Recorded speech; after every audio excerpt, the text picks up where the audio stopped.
Je m'appelle Louise Danou et je suis arrivée chez Flammarion il y a 6 mois. Avant, j'ai passé 10 ans chez J'ai lu, dans le Poche, où je me suis occupée notamment de la littérature française.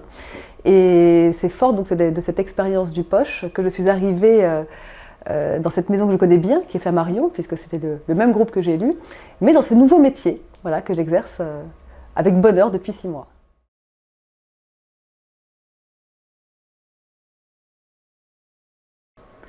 Quand j'ouvre les manuscrits que je reçois chez Flammarion et que je pense donc à cette littérature grand public là, moi ce que je cherche c'est une bonne histoire, tout simplement une bonne histoire. C'est-à-dire un roman où je lis en général les 20 premières pages de tous les manuscrits et au bout de 20 pages je voudrais être ailleurs, c'est-à-dire dans le monde où l'auteur veut nous amener.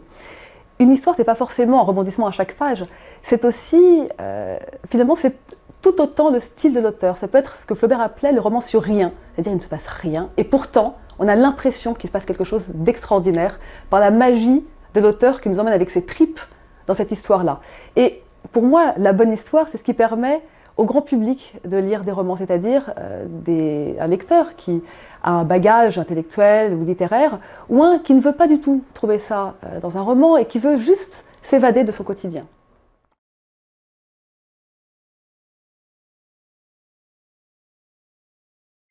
J'ai 2 premiers romans qui vont paraître très prochainement, l'un à l'automne et l'autre en début d'année 2018. Et je vais les présenter ces deux-là parce que justement ce sont 2 premiers romans qui sont extrêmement différents. Le premier, c'est le roman autobiographique d'un jeune poète syrien qui a déjà publié de la poésie en traduction en France, qui est en train d'obtenir la nationalité française et qui a obtenu l'asile politique en France il y a 5 ans. Il s'agit donc d'Omar Youssef Souleymane qui va faire paraître chez Flammarion Le Petit Terroriste. Ce roman-là, c'est son expérience à lui, c'est-à-dire l'expérience de l'exil, l'expérience du déchirement par rapport à un pays qu'il a quitté et qui l'a quitté également, de l'islam aussi qu'il a renié, de sa propre famille qui l'a renié lui, et en même temps dans une prose extrêmement belle, extrêmement poétique, et qu'il écrit en français.